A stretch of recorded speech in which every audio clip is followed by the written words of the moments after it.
जय हिंद विद्यार्थियों, मैं कमल साहू कमल ट्यूशन क्लास में आप सभी विद्यार्थियों का एक बार फिर से स्वागत करता हूं। विद्यार्थियों, हम जो टेंस के पिछले वीडियो में आप लोगों को गृह कार्य जो दिए थे होमवर्क, उसी को ही उसका आंसर बना करके आप लोगों को दिखाने से प्रारंभ कर रहे हैं आज का इस वीडियो को। और आज हमें पढ़ना है प्रेजेंट परफेक्ट कंटिन्यूअस टेंस, जो कि प्रेजेंट टेंस का चौथा प्रकार है। तो चलिए आप लोग अपने आंसर का मिलान कर लीजिए जो होमवर्क में आप लोग बनाए थे। जैसे पहले प्रश्न का आंसर है दे गो टू स्कूल, फिर उसके बाद है we do not sell vegetable, तीसरा का हो जाएगा डज राम सिंग सॉन्ग, फिर do you not go to school. तो इस तरीके से चार क्वेश्चन आपको प्रेजेंट इंडेफिनिट टेंस से दिया गया था।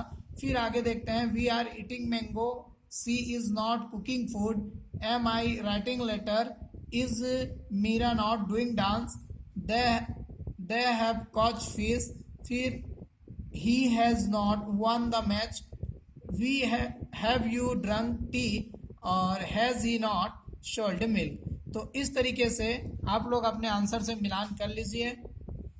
अगर आपका आंसर सही होता है तो वेरी गुड, और अगर आपका आंसर अगर आपसे थोड़ा बहुत रॉन्ग हो गया तो प्लीज़ आप लोग थोड़ा स्टडी कीजिए, उनको चीज़ों को पढ़िए जो आपसे गलती हो रहा है, आपको देखने के लिए पड़ता है। तो ऐसे चीज़ों का मीनिंग याद कर लीजिए, स्पेलिंग याद कर लीजिए। चलिए तो फिर बढ़ते हैं आज के वीडियो की ओर। तो आज का हमारा जो टेंस है वो है प्रेजेंट परफेक्ट कंटिन्यूअस टेंस। तो इस टेंस को पढ़ने से पहले मैं आप लोगों को जो भी अभी तक पढ़ाया है तीनों टेंस में उसको एक बार रिपीट करना चाहता हूँ। तो पहला जैसे हम लोग टेंस पढ़े, उस टेंस का नाम था प्रेजेंट इंडेफिनिट, ठीक है। और प्रेजेंट इंडेफिनिट में पहचान क्या होता था, ता है ती है, इस तरीके से हमें वाक्य मिलता था। और इसमें हम लोग हेल्पिंग वर्ब डू और डज को लगाते थे और यहाँ वर्ब का फर्स्ट फॉर्म चलता था। बात करते हैं दूसरे नंबर का टेंस प्रेजेंट कंटिन्यूस की। तो प्रेजेंट कंटिन्यूस में हमें रहा है रही है इस प्रकार से दिखाई देता था, और इस टेंस में इज एम आर का हेल्पिंग वर्ब का हमें प्रयोग करना होता था। और साथ ही साथ यहाँ क्या होता था, वर्ब के साथ एनजी अर्थात V4 का इस्तेमाल हमें करना पड़ता था। यहाँ V1, यहाँ V4। आगे बढ़ते हैं तीसरे नंबर के टेंस में। तो बात करते हैं प्रेजेंट परफेक्ट टेंस की। तो प्रेजेंट परफेक्ट टेंस में हमें चुका है, चुकी है, इस तरीके से हर टेंस का अलग अलग पहचान होता है।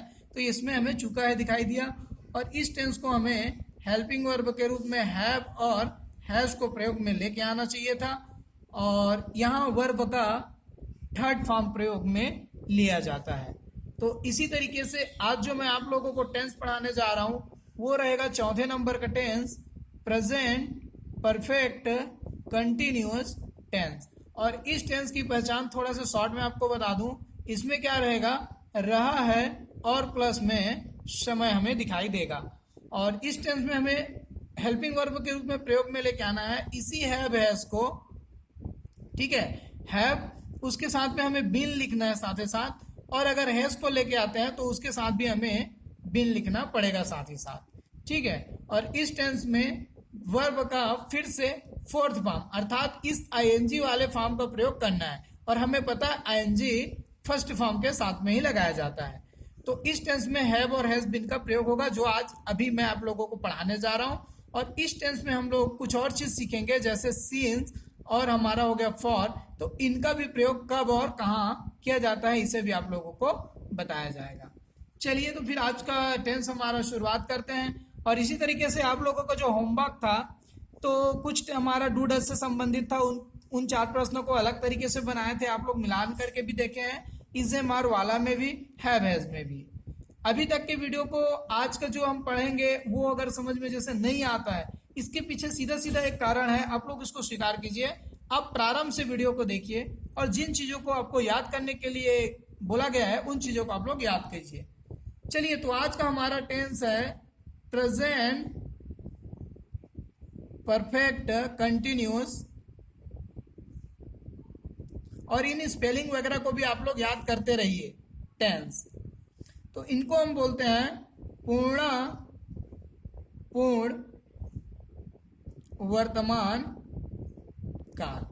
इसकी पहचान की बात करें तो इसमें पहचान जैसे कि मैं आपको शॉर्ट में बताया कि इस टेंस के वाक्यों के अंत में इस टेंस के वाक्यों के अंत में रहा है, रही है, बिल्कुल प्रेजेंट कंटिन्यूअस टेंस की तरह ना, इसमें भी क्या होता है, रहा है, रही है, रहे हैं, रहे हैं, आदि आते हैं, ठीक है, आदि आते हैं, लेकिन एक कंडीशन है ना भाई, लेकिन समय भी दिया होता है। बस याद रखिए कि इसमें क्या होगा, समय भी दिया होता है।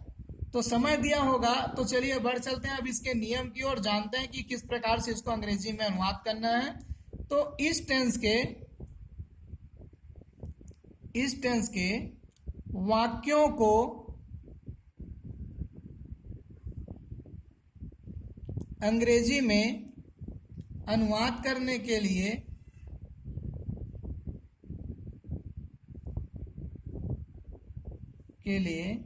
जैसे कि मैं आपको बताया था, हैव के साथ में बीन या हैज के साथ में बीन, तो हैव बीन या हैज बीन का प्रयोग करते हैं, ठीक है, तथा V4 मतलब वर्ब के साथ आईएनजी लिखते हैं,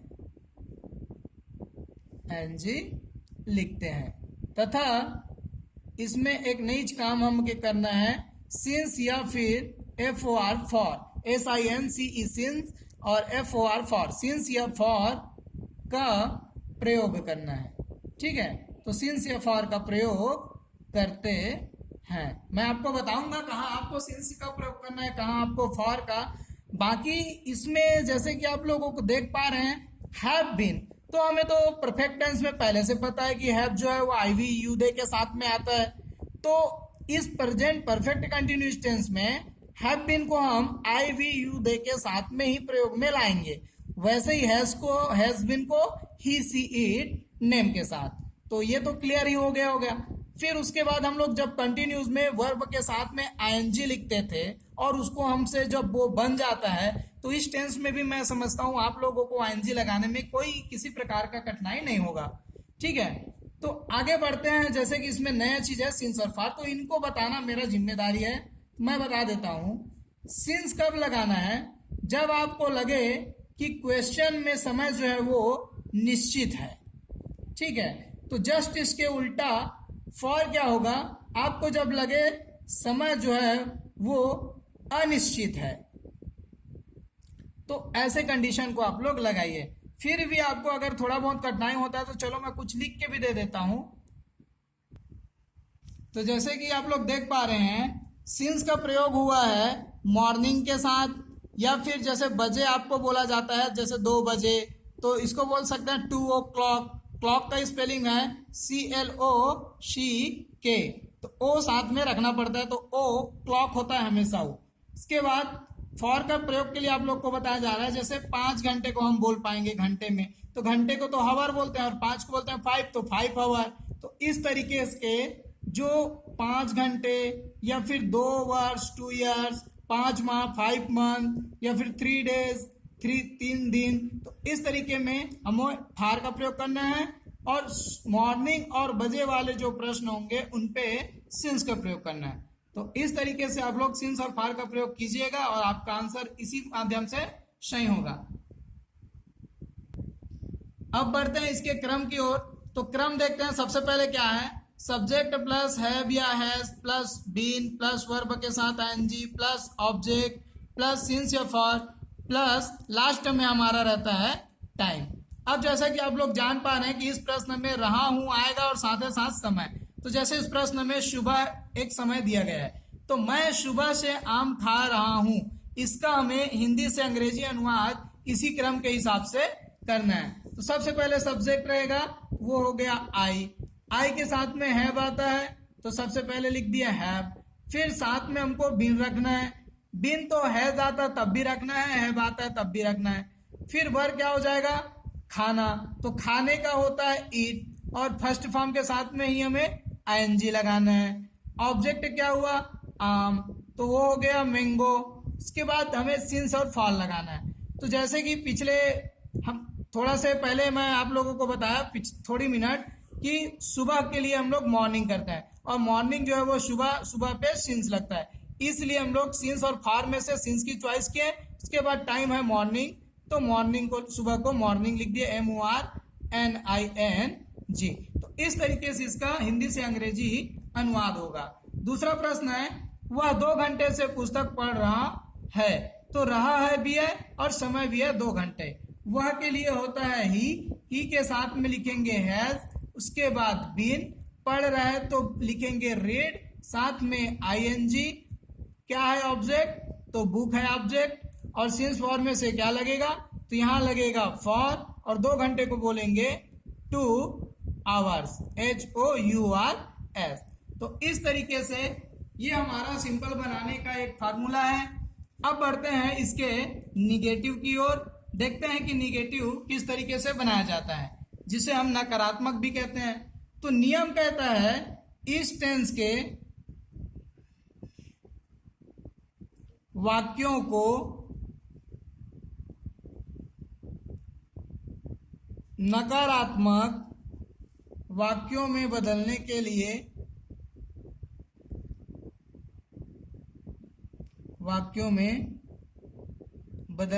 लिए हैव या हैज के बाद नॉट बीन, तो बीन यहां भी रहेगा नॉट के साथ। तो नॉट क्या है, बीन से पहले आ रहा है, इसको थोड़ा से ध्यान में रखिए। हैव या हैज के बाद नॉट बीन का प्रयोग करते हैं तथा वर्ब के साथ ING लिखते हैं, और जो सिंस और फॉर का प्रयोग होता था वो यहां भी होगा, तो और सिंस या फॉर का प्रयोग करते हैं। तो इसे समय बताने के लिए तो हमें करना ही पड़ेगा, नहीं तो वो प्रेजेंट कंटिन्यूस कहला जाएगा ना, इसी कारण से। अब इसकी क्रम देखते हैं कि क्रम क्या कहता है। क्रम है सब्जेक्ट प्लस हैव या हैज होगा, फिर उसके बाद रहेगा नॉट बीन, और बाकी चीज सेम के सेम, वर्ब के साथ ING, फिर ऑब्जेक्ट, फिर यहां लिख देता हूं सिंस या फॉर, फिर लास्ट में टाइम। तो इस तरीके से निगेटिव बनता है। जैसे एक प्रश्न है, वे 2 दिनों से स्कूल नहीं आ रहे हैं। वे 2 दिनों से स्कूल नहीं आ रहे हैं, तो वे को हम कहते हैं दे के साथ है वेज में से लगना चाहिए हैव, और उसके बाद लगाएंगे नॉट बीन, फिर उसके बाद आ जाएगा ऑब्जेक्ट वर्ब आ जाएगा आना, तो कम, उसके साथ ING में ई हट जाएगा और ING लग जाएगा, कमिंग स्कूल, और उसके बाद सिंस फॉर में क्या लगता है 2 दिन के लिए, तो लगता है फॉर, और लास्ट में टाइम हमारा है, तो टाइम है 2 दिन, तो 2 को बोलेंगे 2 और दिन को बोलेंगे डेज। तो इस तरीके से इसका अंग्रेजी बनेगा। एक प्रश्न है इसमें दूसरे वाला कि वह सुबह से चाय नहीं बना रही है, तो होगा she has not been making tea, since for में से सिंस लगेगा, और मॉर्निंग। तो इस तरीके से इसका होता है निगेटिव समाप्त। बढ़ते हैं इसके इंट्रोनिगेटिव की ओर। इंट्रोगेटिव क्या होता है इनका इंट्रोगेटिव का नियम है इस टेंस के, जिसे हम प्रश्नवाचक कहते हैं, इस टेंस के वाक्यों को प्रश्नवाचक वाक्यों में बदलने के लिए बदलने के लिए हैव या हैज को शुरू में लिखकर अंत में प्रश्नवाचक चिन्ह लगाते हैं। प्रश्नवाचक चिन्ह लगाते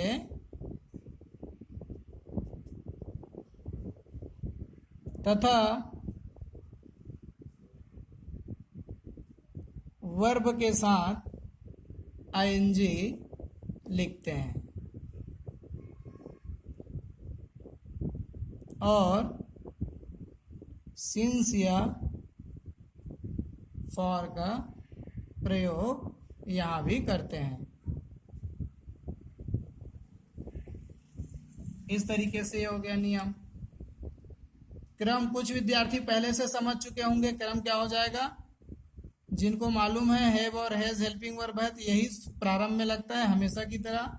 फिर हो जाएगा हमारा सब्जेक्ट, और चूंकि यहाँ हमारा बीन साथ में तो यहाँ भी रहेगा, प्लस उसके बाद वर्ब के साथ I N G, plus object, plus since या फॉर, और प्लस लास्ट में टाइम।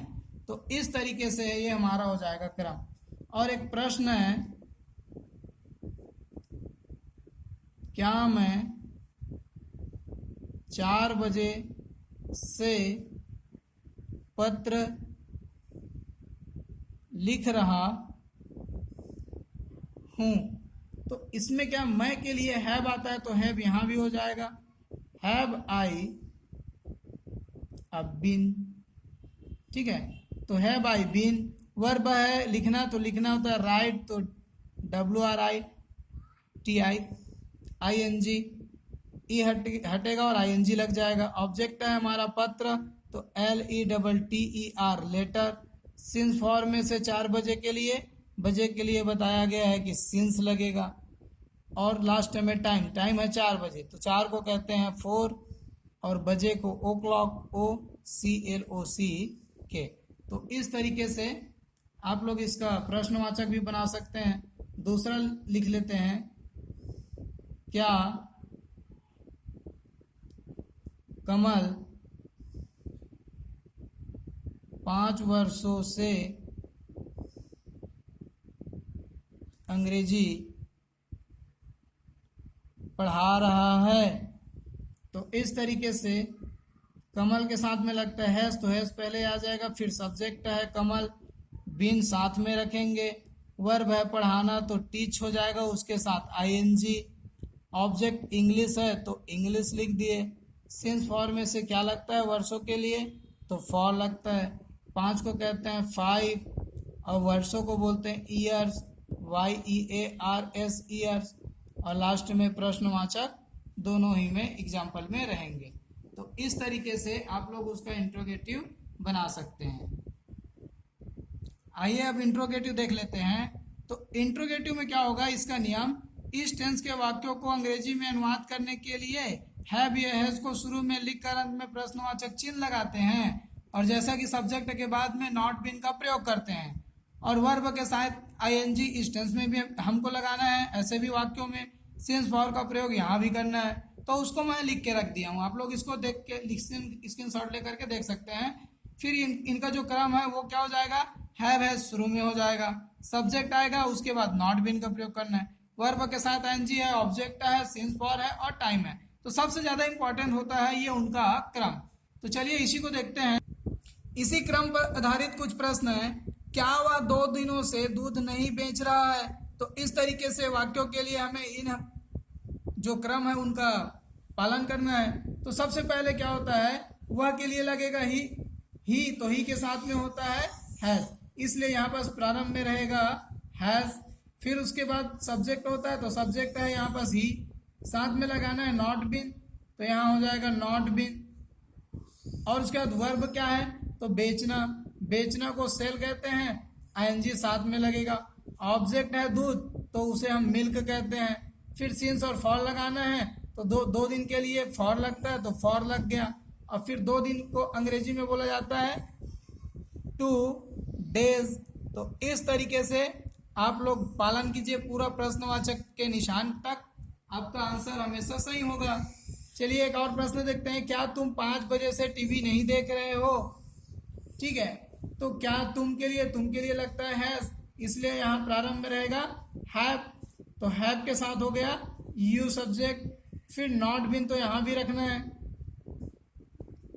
ठीक है, और नॉट बीन के बाद वर्ब देखना है, देखना को कह दिए सी, उसके साथ में आएंगे सीइंग, क्या चीज ऑब्जेक्ट है, टीवी, सिंस फॉर में से क्या लगेगा, सिंस लगता है 5 बजे के लिए, और 5 बजे को अंग्रेजी में बोला जाता है 5 o'clock, CLOC के, और लास्ट में प्रश्नवाचक निशान। तो इस तरीके से आज आपका प्रेजेंट टेंस पूर्ण रूप से समाप्त होता है।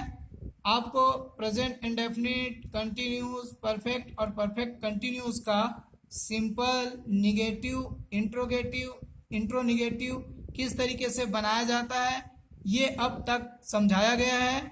उम्मीद करता हूँ आप सभी विद्यार्थी उसको समझ पाए होंगे। कुछ हमें वर्ब का फॉर्म याद रखना है, कुछ सब्जेक्ट, कुछ ऑब्जेक्ट होते हैं, उनका स्पेलिंग हमें याद रखना है, फिर इसके पश्चात हम लोग बढ़ेंगे पास्ट टेंस की ओर, और वो हमें इस टेंस के सहारे से सरल महसूस होगा। तो इसी तरीके से पढ़ा जाता है अंग्रेजी को। तो विद्यार्थियों कुछ होमवर्क है आप लोगों के लिए, आप लोग इसको बनाते हुए आगे बढ़िएगा। जैसे कि आप लोग देख पा रहे हैं, वह फूल तोड़ता है, वे पुस्तक नहीं बेचते हैं, क्या वह भोजन पकाती है, क्या मैं कोरबा नहीं जाता हूँ, तुम आम खा रहे हो, वह गृह कार्य नहीं कर रहा है, क्या मैं सब्जी बेच रहा हूँ, क्या राम फुटबॉल नहीं खेल रहा है, वह मछली पकड़ चुका है, तुम मैच नहीं खेल चुके हो, क्या राम गीत गा चुका है, क्या वे कपड़ा नहीं धो चुके हैं, मैं 4 घंटे से फुटबॉल खेल रहा हूँ, वह 2 दिनों से पुस्तक नहीं पढ़ रही है, क्या हम सुबह से पतंग उड़ा रहे हैं, क्या वह 2 बजे से फुटबॉल नहीं खेल रहा है। तो इन सभी प्रश्नों के साथ हम लोग मिलेंगे नेक्स्ट वीडियो में, जो हमारा रहेगा पास्ट इंडेफिनिट टेंस का। तब तक के लिए जय हिंद, जय भारत विद्यार्थियों।